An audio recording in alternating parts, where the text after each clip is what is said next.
Hi, I'm Annika Johnson from Al Johnson's in Sister Bay. I hope you enjoy my new video series called Door County Girl. These are stories of my life, the people and places that I love, and of course how we all survive here in northern Wisconsin. You can come back as often as you like, but don't forget to subscribe to Al's YouTube channel. I'll be posting lots of really cool new videos. So let's go!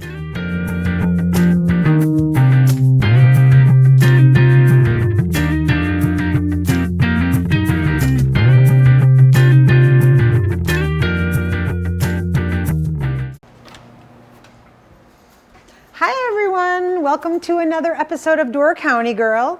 I'm Annika Johnson and I am here to show you a little bit of a surprise. I was gone for 2 weeks. I knew that this was all scheduled, a little bit remodeling going on in the restaurant, and I walked in here and I was like, holy cow, this is incredible. So as you walk in here, not many of you probably remember what it looked like before because there was really never any need for anyone to really look up. But when you work in here every day like I do, I would always notice the old ceiling tiles, and around the vents they would get a little yellow if the moisture got around it, or I would notice the dust and things like that. I guess it's my mom Ingert, she's a big cleaner in me. But I used to think, God, we got to do something about this ceiling. And Freddie Bexel, who is our kitchen manager, and Rolf, my brother, and Lars, and Kit, a whole bunch of other people thought, listen, we need to do something about the ceiling. It's just old. We redid the roof, but we've never really done the ceiling and beyond that.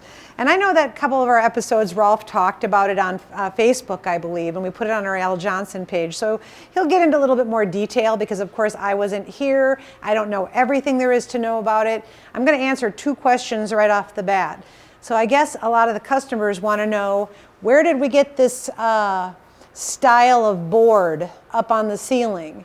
Now, we had our restaurant designed for the ceiling by Drury Designs. And it's called Drury Construction, actually, and you can find them online, local. And the ceiling, I was told, is Armstrong Ceiling Country Style Planks. So it looks like wood when you look at them, and it's a really nice looking ceiling. And I noticed that a long time ago, most of the older buildings had those big ugly square tiles. Those were pretty hideous. Now when I walk in a place and see them, I'm like, ugh. But we just had them 3 weeks ago, 4 weeks ago we had them, and we finally decided to switch. Now I'm deaf. I just am. Everybody who works with me always says, what, are you deaf? And I'm like, yes, I am. I have hearing aids on. But when I walked in here without my hearing aids on, I thought, wow, it's really noisy in here and echoey in here. And that was the one thing that we were a little bit concerned about when we decided to raise the ceiling up. Now, yes, it's a little bit noisier in here, and we all knew that could happen. So I think Rolf's looking into some things that might lessen the noise a little bit, but we may have to just live with it. And it looks beautiful, and it might be a little bit more echoey and noisy in here, but it's absolutely gorgeous. I know that these big beams that you see up here, those are pretty much all hand carved and things that they were doing on the side before they even actually put them up. I knew a little bit about that. And when you come up this way, I noticed the other day that in the corner there, we have that beautiful, beautiful wood carving. That's all rose mauled. And we had a carpenter, I want to say he's either, I can't remember if he's from North Dakota or South Dakota. But he comes over to the Stabur when we were building the Stabur bar and when we were building Skol. And he was out here demonstrating how he actually carved out these beautiful log beams, and he had a friend help him out. He's Norwegian. And I noticed them right away. I'm like, oh my gosh, that's awesome that you put those there. And Rolf said, yeah, they were just laying next door. We didn't have anywhere to put them in the new building. So we just thought we would put them in here, and they worked perfectly there. We don't even want to put the plant back there because we don't really want to cover it up. And we don't really want to put curtains up now that we have tinted windows. We don't really feel like it's necessary to add curtains. It just is another dust collector for us. They look good. They're homey looking, but I think our view out here says it all. It's a much more beautiful view. It's a little dark right now. You can't see. But typically now you can see the bay and the sunsets right there. A little bit more about this here. I feel like my brother Rolf told me that people like to gather in small, low ceilings. That's just how it is. We were told that by Lon Emanuelson, who is an architect also up here. And he may be right. And this may seem like a little bit roomier and bigger in here, even though we didn't expand, we just raised up. But I feel like change is hard, especially for nostalgic people like maybe Rolf and I. We are a little bit set in our ways and we don't really like big changes. But some changes end up beautiful, and I think this is one of the projects I felt like was needed really badly. We needed to do it, and it looks great. And I have to tip my hats off to the staff that hung around here while I was on vacation and did the work. Now, I would just have gotten in the way because I don't do anything like that, but Freddie's very handy when it comes to things like that too. So once everything was said and done and the staff had to come in here and clean up and put everything back together, that's why I love working at Al's, because our staff is like family with us, and so they're so willing to jump in and help us with things. So I can't say thank you enough to our staff. I mean, I think all the carpenters and all the other people did a marvelous job, but again, I'm always going to say it's always your staff that always helps out the most, and in our case, that is what happened here, and especially in the boutique. So we're going to take a little walk, and I don't work in the dining room anymore, as you know. Unfortunately, we had a gal that was our boutique manager, and she decided to leave us, and we needed someone to fill her shoes, which was a little bit mighty shoes to fill. And myself, I work in the warehouse, and my Jamie Blossom, my coworker, she's our dining room manager. We have kind of split the job.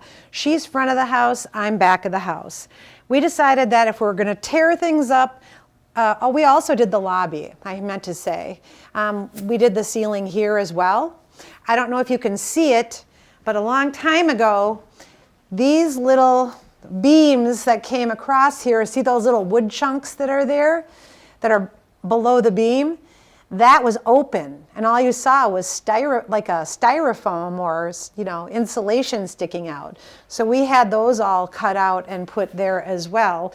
It just looks a little better, you know. It just looks like, hey, there's not a hole there. That one's a little crooked. Rolf and I both think that's a little odd, but that's how the beam is laid out. But otherwise, it looks really fabulous in here too, I think. And so when you come into the boutique, I don't know if all of you remember how it was laid out, but Sarah always used to battle. Sarah was our older gift manager that we had. Space. It's hard to get around with a wheelchair or walkers or strollers when people come in, and we needed some more space. So coming in here, we had a lot of big glass cabinets and things that were a little bit hindersome. We didn't change the front too much, but we did take out some of the glass, and we put the Brighton cabinet that we sell our Brighton jewelry here. We may need to get a couple small ones if we add to a collection, but right now this works well enough. I know that it sounds funny, but we do not have a bookstore any longer in Door County, and we carry a lot of books, and books are really the name of the game here. It's odd for me to say that, but we carry a lot of books, and I swear to God, I'm always ordering more books, which I'm glad, because readers make leaders. So anyhow, we have a really good book selection. They're kind of spread out. The layout of the store right now may change. You may look at it now, but you may come in here again and it might look a little different. So the front stayed the same a little bit, but this is the big focus back here. Now, I always used to complain when I used to come in here. I hated that there was a curtain here and there was a hallway right here, and no one could come here. And then there was a big box here coming way out and over because there were 2 dressing rooms over there. This was dead space because of the 2 dressing rooms. We had a cubby here where we just hung our t-shirts and sweatshirts, and around the corner as well. And there was a couple shelves here, but all the rest was just storage for clogs. This was a storage room right here, and it had all our clogs back there. But we took that away, and the clogs used to be right here, but they opened all this up, and we have plenty of room here now. And instead of having the 2 dressing rooms over there, Freddie just said, I'll build a dressing room over here. So poof, there it is. We need to work on the door a little bit. And you know what, there's not a lot of trying on of clothes in here, even though we have clothing. A lot of it isn't where you would actually have to physically get undressed. You know, try on a coat, try on a sweater. You don't need the dressing room so much. And then over here, it gets a little bit older looking over here. This rack and this rack used to be long, and it was always dark on the other side. So I was pleasantly surprised to see that they split this up and did 2 clothes racks. You can walk a little bit in here. One of my biggest things right now is the love-hate relationship I have with those little cubicles. Now, we've always had them. We don't like to drill a lot of holes into the logs because the logs are beautiful, and I don't really want to mess them up. But I have some ideas. We have a lot of t-shirts and sweatshirts we could use and fold them in here with one displayed. We're trying to work out some bumps as we go. We always like the staff to give us a little bit of their opinion, but this is too tall for most people. Like, I mean, we can't really put anything up here because no one can reach. And so I'm thinking Jerry Brandt, who I'm going to mention with my hat off to him. He's a master carpenter. He's our maintenance guy. And I'm hoping that he can maybe take away some, like this one, and leave this one and take this one out where we have a little bit more room to put things, and then maybe take out the top shelf, and this would be the highest shelf. But that's kind of in the future. We got to talk about those kind of things. But speaking of Jerry Brandt right now, I'm going to tip my hat to him. He built all of our tables that we have here. They're all hand done by Jerry Brandt, and the little tables that you see all over the store. And if anyone's been in the store Skoll next door, he's also built all those furnishings in there as well. And we carried it on over here because we think it looks beautiful and it looks great in here. So I think Jerry Brandt is a master carpenter. All he needs to do now is learn how to carve, and he can rosemall all this out. He's going to laugh when he sees that. That'll be in his next life, he'll say. But other than that, the boutique looks good. And we have things coming in. In the future, we may be doing a little bit less clothing so much and a little bit more giftware, meaning we kind of were looking for a little bit more authentic Scandinavian, Norwegian, Finnish, Danish, you know, Icelandic things, a little bit more traditional in here because we kind of like to keep it that way a little bit.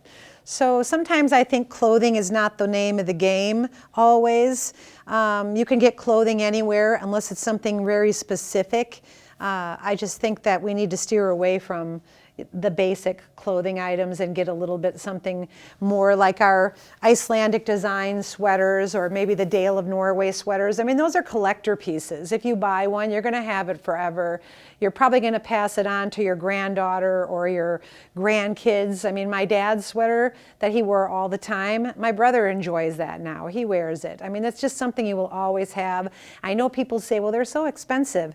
They're expensive, but very, very well made, and you will have them for a lifetime. But it would be something nostalgic for you. It's traditional. So if you have that kind of blood in you, and like I do, I like to keep all my sweaters traditional, and I like that I can wear a Norwegian sweater and people go, my God, I love your sweater. And I'm like, thanks. It's like 30 years old. You'd never know it, you know. Everything else I've got stains on and I spill on and things like that. I'm not that great about keeping clean, but those I keep pretty good, and I use them for special occasions. So this is our boutique, and hopefully that you will come in and check it out this summer. We're going to have all kinds of fun things coming in the next couple of weeks and couple months.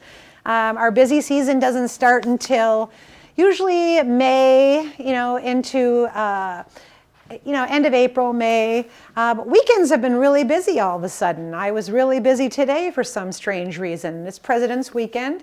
I get 3-day weekends are big for us. We never know. Like last Monday, we were so busy I had to come in from the warehouse and bus tables. All of a sudden we're like, what? After the Super Bowl, everybody must have been hungover and stayed over. We're happy to serve you breakfast. Nothing better than a big breakfast at Al Johnson's for a hangover. Anyway, this wraps up another episode of Door County Girl, and I just want to reiterate, I think everyone did a fabulous job while I was gone. I'm glad that I could come back into this and not look at the mess, because I'm always like, oh my God, how are we ever going to get this done? But it gets done, and we always squeak by, and it looks great, and I haven't heard negative comments about it yet. So come on in and check us out, and yeah. Don't forget to like and subscribe to the Door County Girl on YouTube, and we will send you a little bit more videos about things fun around the county or what's going on at Al Johnson's. So thanks for joining me for my tour of the restaurant and boutique and our Door County Girl episode. See you later. Thanks for watching Door County Girl. Don't forget to subscribe, and we will see you next time.